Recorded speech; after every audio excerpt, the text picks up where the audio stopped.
I'm sick and tired of people coming up to me all the time and saying they are from Chicago when they are really from the suburbs.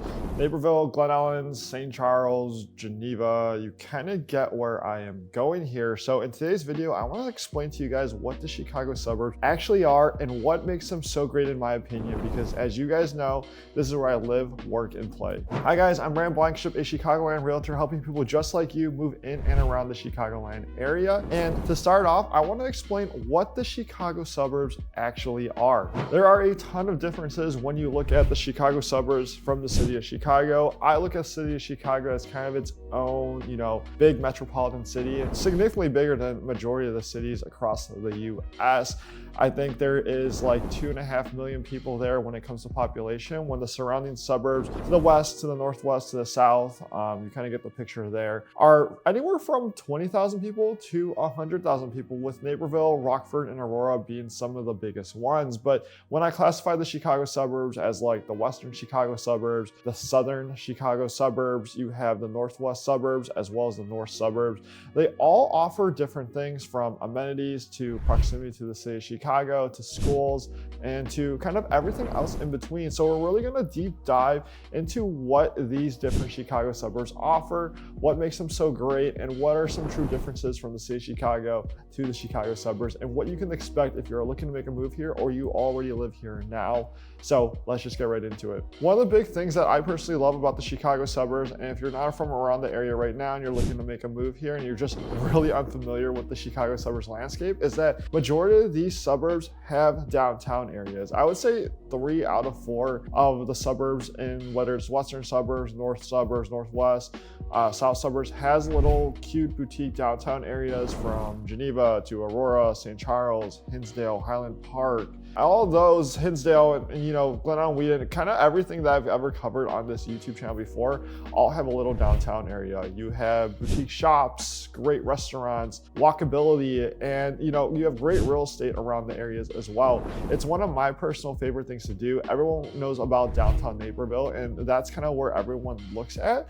But with that being said, is that there are a lot of other downtown areas in the surrounding suburbs as well. And one of the big things and the coolest things here is that, for an example, like a Geneva and St. Charles, is that the proximity from one downtown area to the other is fairly close, and I want to say minutes, truthfully. You have Wheaton and Glen Ellen together, you have Downers Grove to Elmhurst, and everything north, everything northwest, as well as the south suburbs as well. And you guys know on this channel is that I really don't like driving or commuting downtown to the city of Chicago, because I get pretty overwhelmed with all the things to do down there.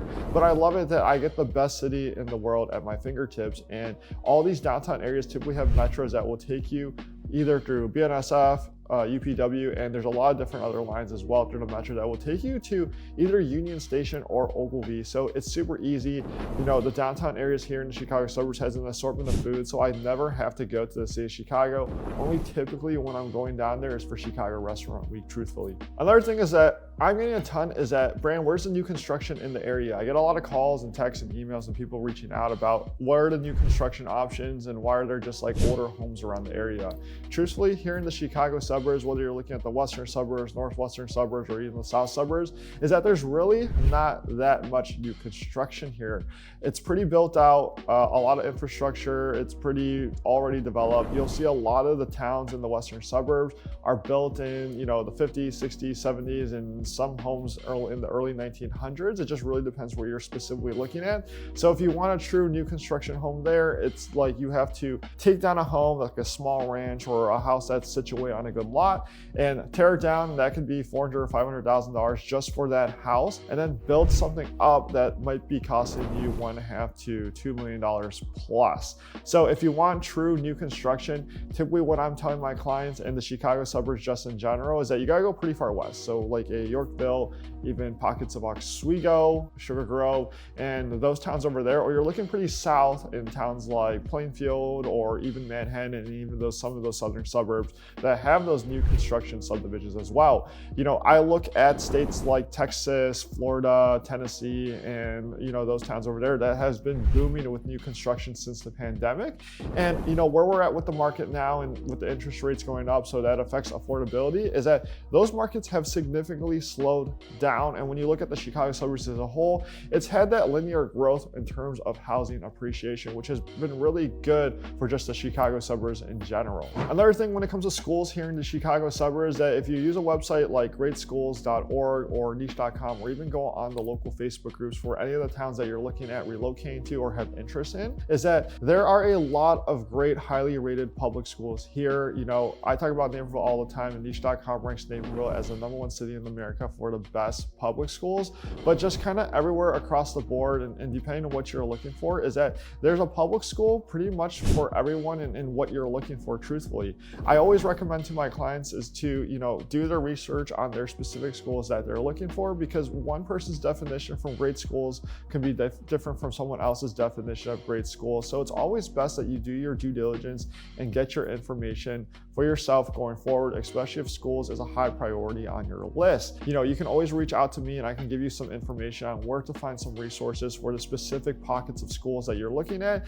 And you can always filter out home searches as well, and I can do that for you here from my end as well. And one of the big things is that I've had some people call me and they're looking at other Midwest states and everything like that, and they're always surprised when I tell them that the Chicago suburbs has a ton of different options for elementary, middle, as well as public high school as well. So there's a lot of great options here, and that's a big reason why people are relocating here from the state of Chicago and making that lateral movement to the suburbs, or even from out of the state. So a lot of great options with schools. Something that you really need to know is that you'll notice if you're browsing Zillow.com, is that you'll always notice that in specific towns there's always typically a handful of different elementary or middle schools in the area for majority of the suburbs, and that's because the certain districts have a lot of schools going forward and in that area, and you just gotta do it by boundaries. And I want to touch on the differences between the suburbs. I talk about the Western Chicago suburbs a ton, and if you haven't been and seen my Instagram yet, we have over 60,000 followers at Living Chicago Suburbs, so you guys should follow over there to kind of get daily content on what the Chicago suburbs living plan and everything else in between there is.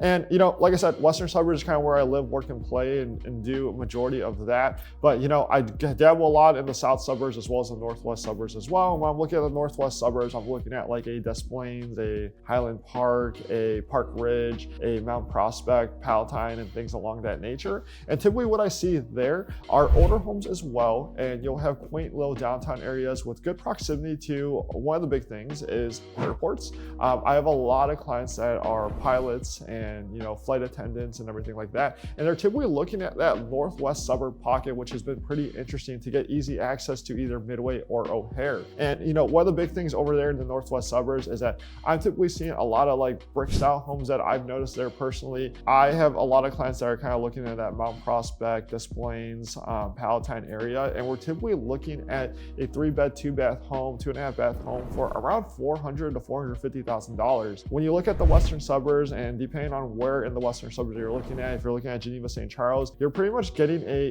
nice 2-story home with a basement, at that $450K price point. It might not be as updated, but you definitely have the space. But just anywhere in these different suburbs, you're seeing homes at $300,000 to $400,000, just depending on which pockets you're looking at. And a lot of the neighborhoods and subdivisions and areas, you can definitely find homes that are soaring past that $1 million price point.